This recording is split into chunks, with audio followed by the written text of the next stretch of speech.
how my life has changed drastically after going viral a year ago today.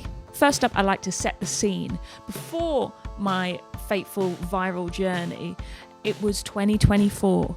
A not great start of the year for me. I had a horrible emotional shock at the end of 2023, which had a big effect on my mental health, but also my physical health. Sometimes when we experience a shock, our immune system will tank, and this is what happened to me. So I was constantly ill, January, February and March, to the point where I was actually hospitalised twice, which was not ideal. I remember a few weeks after the hospital affair, I finally was starting to feel better, and I went on a walk. And I called my friend Tina and was like, "You will not believe this. I have been walking by myself for 10 minutes. I'm going to go and buy some socks. This is incredible."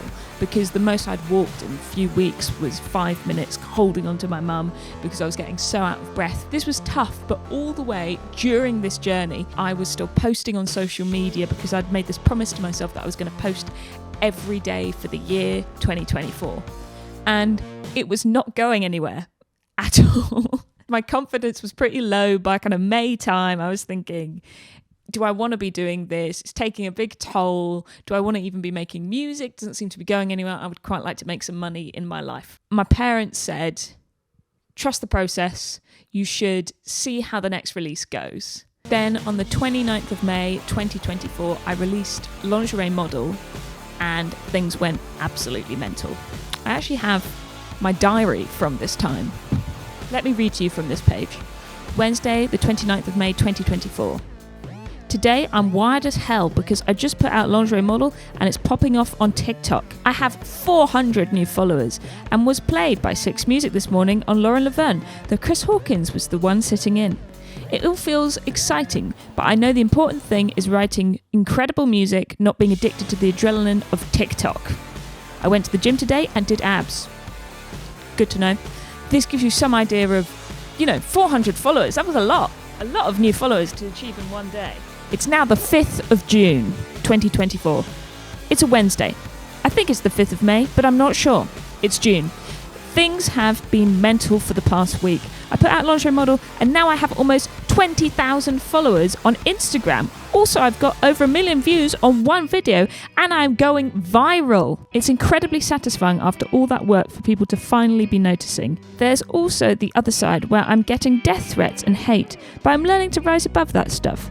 My family is really excited as well and super proud. I don't think things could have gone much better. In other news, boxing is going really well. Okay, it's now Saturday the 23rd of June. I haven't written in a hot second. Things have been pretty mad. I'm almost at 40,000 followers on Instagram and Lingerie Model has over 160,000 streams on Spotify.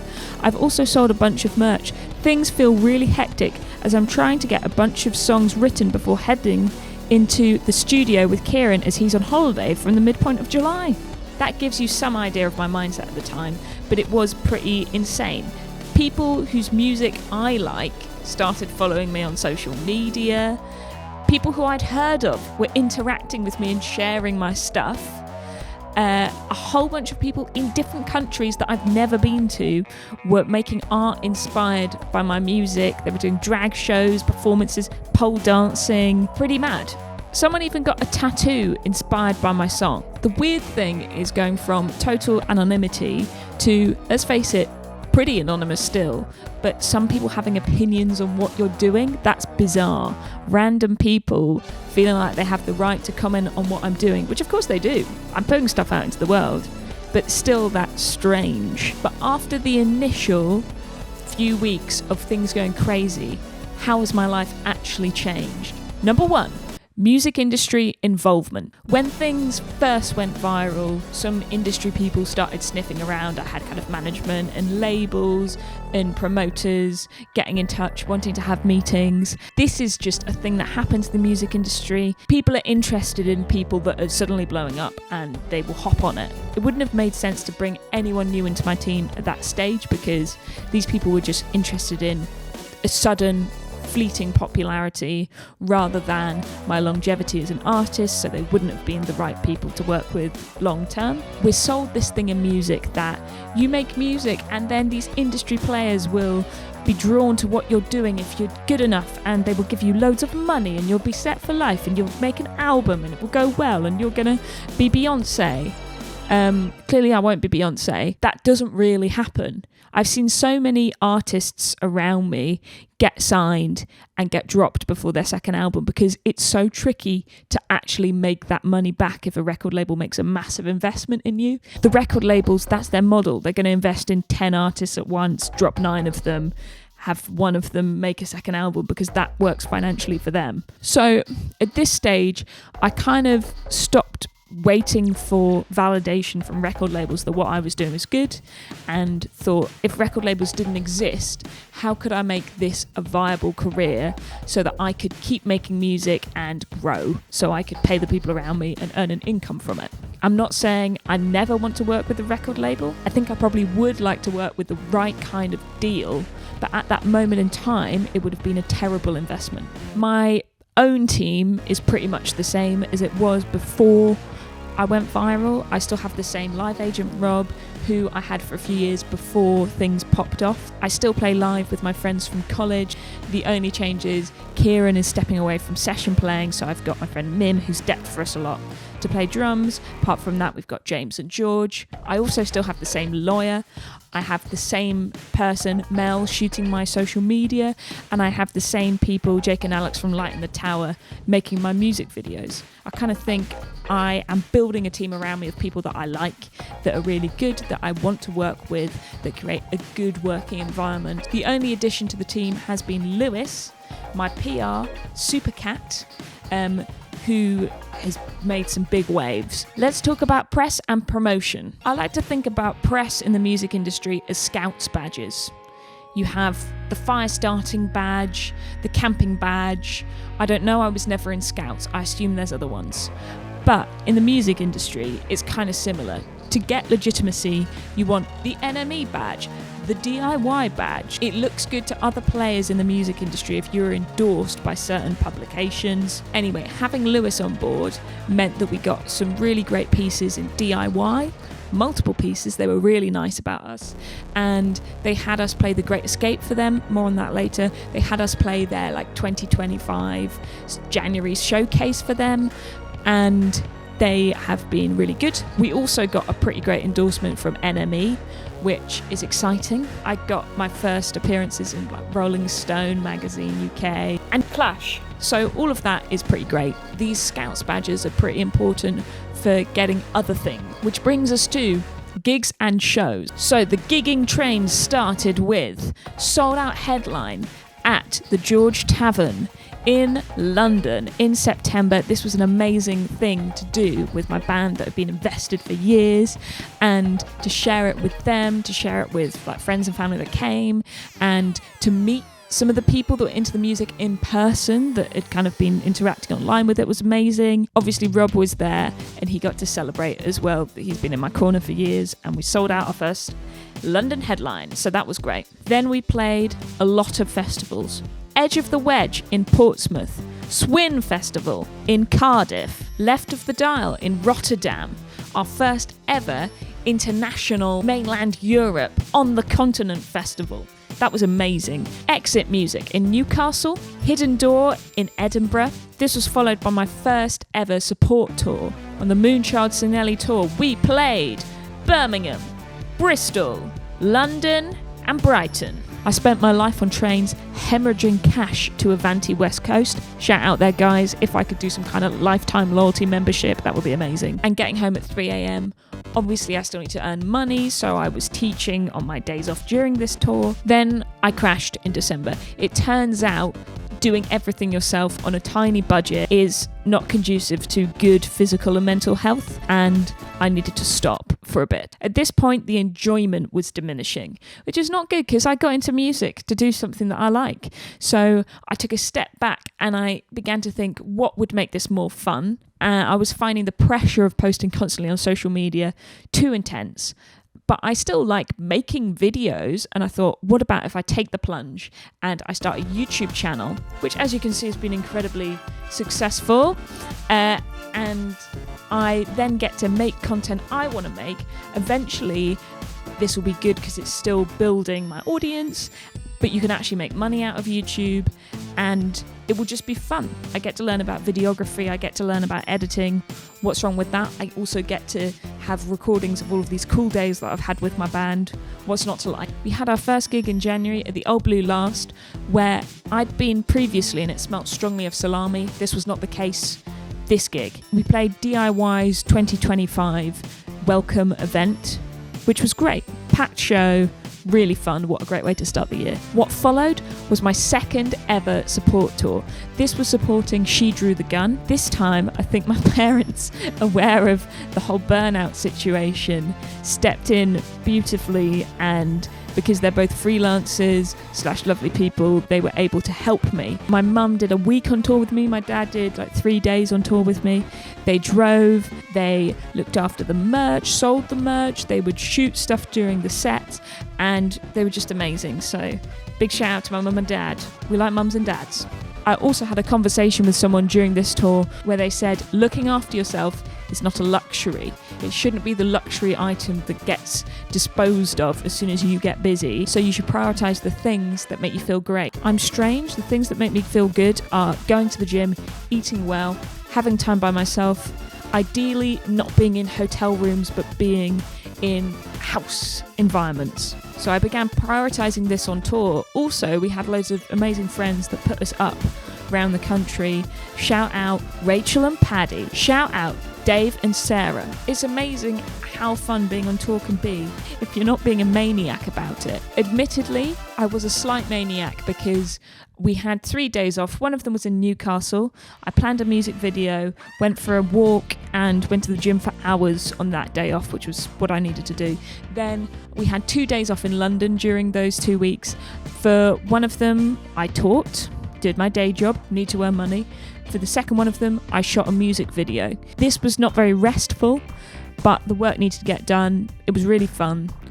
And I knew that at the end of the tour, I was going to need to take a big fat break, or I was going to get burnt out again. And my friend Amy said, okay, you were probably going to feel weird when you finish this tour, so let's arrange to do something nice the day that you've come back.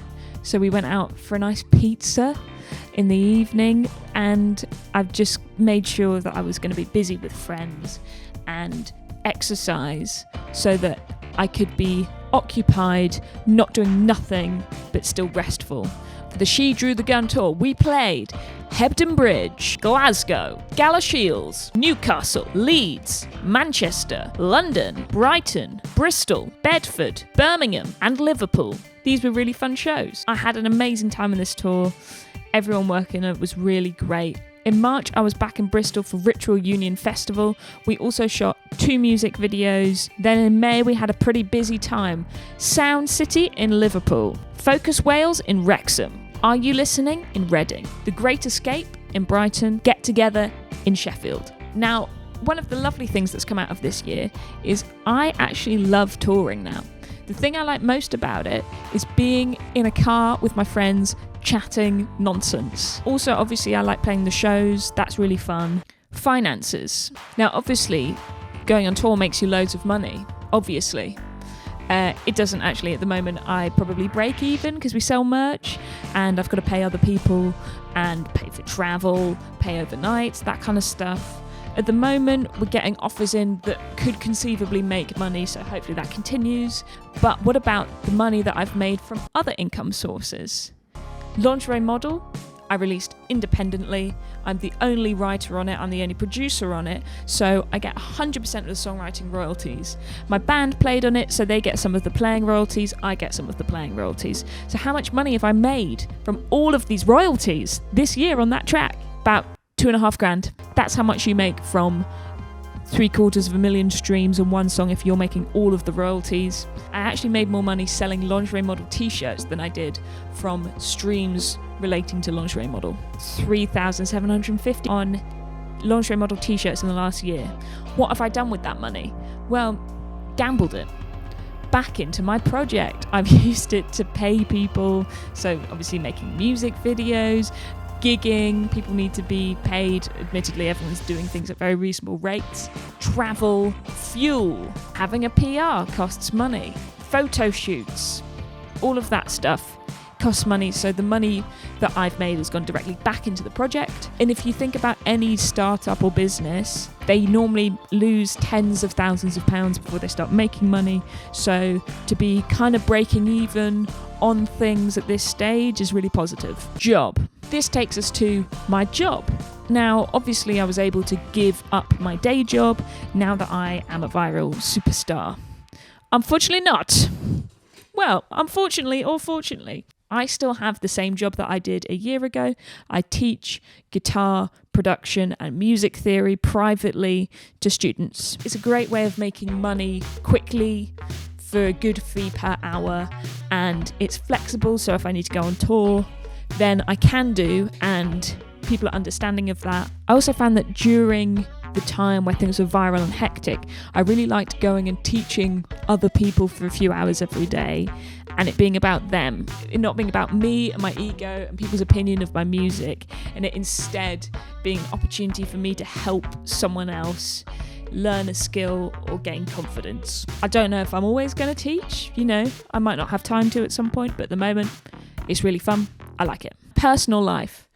Am I now a megalomaniac?